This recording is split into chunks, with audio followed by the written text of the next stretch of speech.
É hora da série Força das Raízes. Durante toda essa semana, o Jornal das 10 mergulha na história, nos conflitos, nas necessidades e na cultura dos quilombos brasileiros. No episódio de hoje, vamos mostrar o tamanho da burocracia para que os quilombolas tenham direito previsto em lei sobre a área em que vivem. Uma demora que provoca muita incerteza, insegurança e o medo constante de que sejam retirados de suas terras, percam suas casas e, pior, a própria vida. A reportagem é de Andressa Gonçalves, Henrique Porto, Jennifer Cavalcante, Lívia Bonar e Marcele Setúbal. As polícias federal e civil da Bahia estão investigando o assassinato de uma das principais lideranças quilombolas. Bernadette Pacífico, 72 anos, conhecida como Mãe Bernadette, foi executada a tiros. Ela vinha sendo ameaçada e fazia parte de um programa de proteção a defensores de direitos humanos. Eu sou neto de Maria Bernadette Pacífico Moreira, liderança comunitária no Quilombo Pitanga dos Palmares, mãe de 2 filhos, uma mulher guerreira, valente de 72 anos, que lutava bravamente pela proteção dos direitos dos quilombolas aqui de Pitanga dos Palmares, pelo direito à terra, pela titulação do território, mas infelizmente ela também foi assassinada ano passado, no dia 17 de agosto, com requintes de crueldade.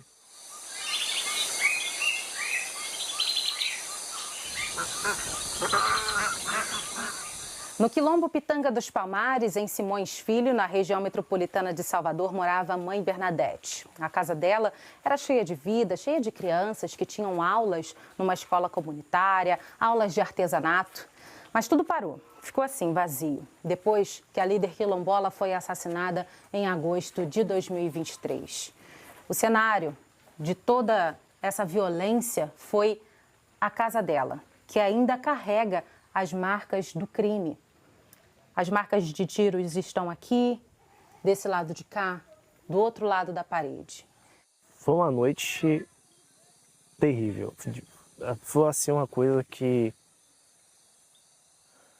Quando aqueles 2 homens entraram armados na casa, e foi uma coisa tão rápida, e aí quando um deles me vê, automaticamente ele fecha a porta do meu quarto bem rápido assim, eu penso, nossa, será que é um assalto? O que é que está acontecendo? Pelo nível de calmaria deles. E quando ele fecha a porta do meu quarto, os disparos começam. Foram mais de 20 disparos contra a minha avó.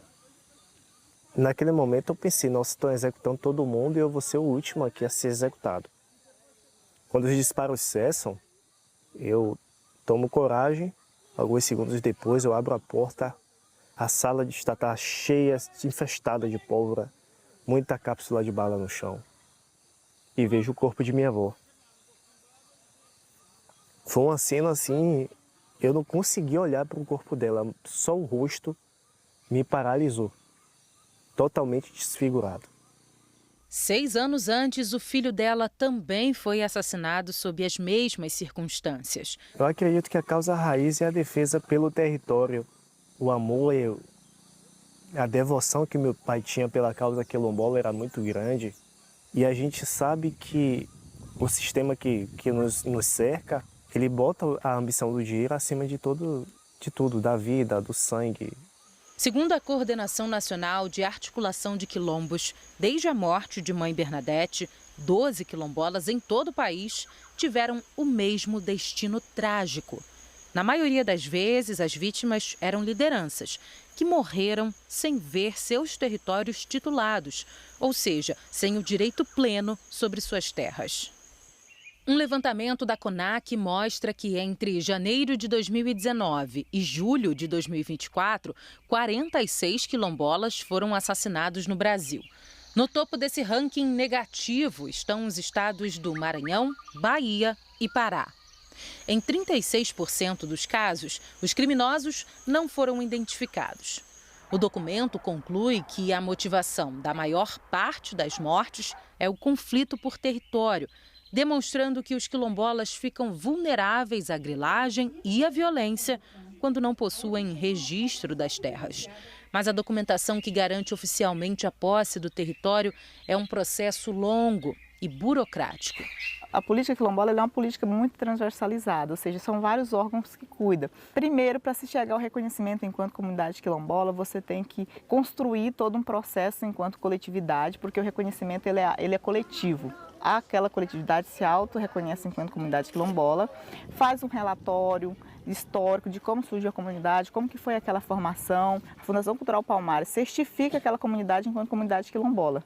Depois dessa fase, vem a elaboração e a publicação do RTID, um relatório técnico que delimita a área onde o quilombo está. A próxima etapa é a portaria, que reconhece oficialmente o território como quilombola. Só então o decreto de desapropriação pode ser emitido, garantindo que invasores sejam retirados e ressarcidos e as terras devolvidas à comunidade. Por fim, o estágio mais esperado, a titulação. Documento que confirma de maneira definitiva que aquela terra pertence aos quilombolas, devolvendo a eles o direito sobre o território de seus ancestrais.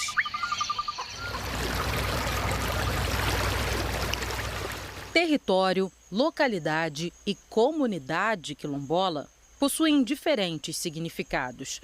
O território é o espaço mais amplo e preservado, em que os quilombolas manifestam suas tradições e utilizam recursos essenciais para a sobrevivência.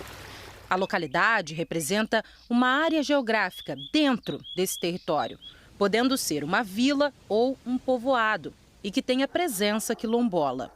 Já a comunidade é o grupo social, que compartilha identidades culturais e pode ocupar uma ou várias localidades, mantendo a conexão com o território.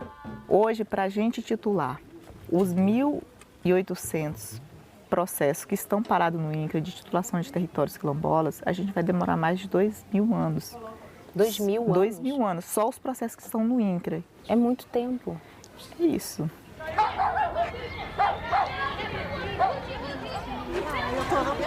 No Quilombo do Areal, no Rio Grande do Sul, a caminhada pela regularização começou há 22 anos e ainda não terminou. Em 2002, a gestão daquela época ficou sabendo que a Constituição brasileira amparava as áreas de povos tradicionais, né? Quilombolas, indígenas, ribeirinhos, enfim. E ela trouxe isso para dentro da comunidade, né? E a gente entendeu que nós tínhamos todos os indicativos de sermos uma comunidade remanescente de povo escravizado. A comunidade aprovou essa ideia que ela trouxe e a gente começou a trilhar um caminho na busca da regularização da nossa área, né, da nossa casa, do nosso espaço de pertencimento e também se reafirmando a nossa identidade. Segundo dados do INCRA, atualmente são 384 títulos emitidos em benefício de 396 comunidades quilombolas, num universo de mais de 7.600, ou seja, pouco mais de 5% do total. Você tem um território de 262 mil hectares de terra, com 8.400 calunga dentro e aproximadamente 2.000 famílias, em 3 municípios, com 39 comunidades, e você tem apenas próximo de 14% de área titulada, que é nossa, a gente pode dizer que é nossa.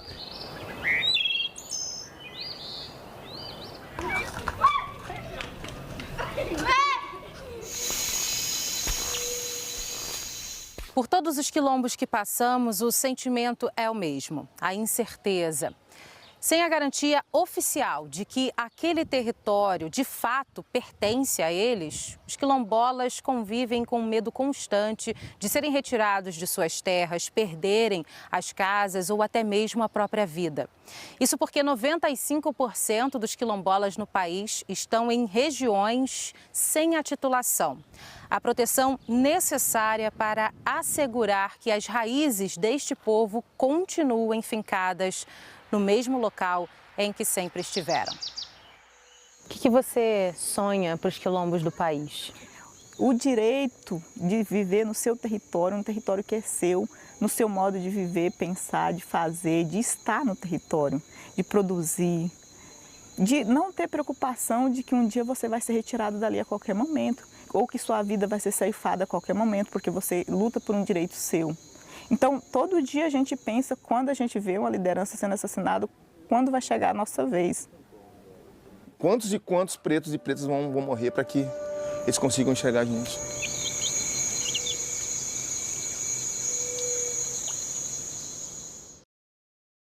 Que reportagem importante, né? Parabéns a todos os envolvidos. Olha, em nota, o Ministério da Igualdade Racial disse que grande parte do esforço do governo federal foi concentrado na promoção de 2 políticas nacionais. Então, vamos a elas. A primeira é a de gestão territorial e ambiental, que teve adesão de 6 estados e prioriza o desenvolvimento econômico e social dos quilombos. A segunda é o Aquilomba Brasil, para organizar, coordenar e regularizar, fazer a regularização fundiária dos quilombos, aí por meio de um sistema que ainda está em fase de desenvolvimento. O Ministério da Igualdade Racial disse ainda que um dos desafios é a implantação de políticas públicas para a população quilombola, passa principalmente pelo orçamento.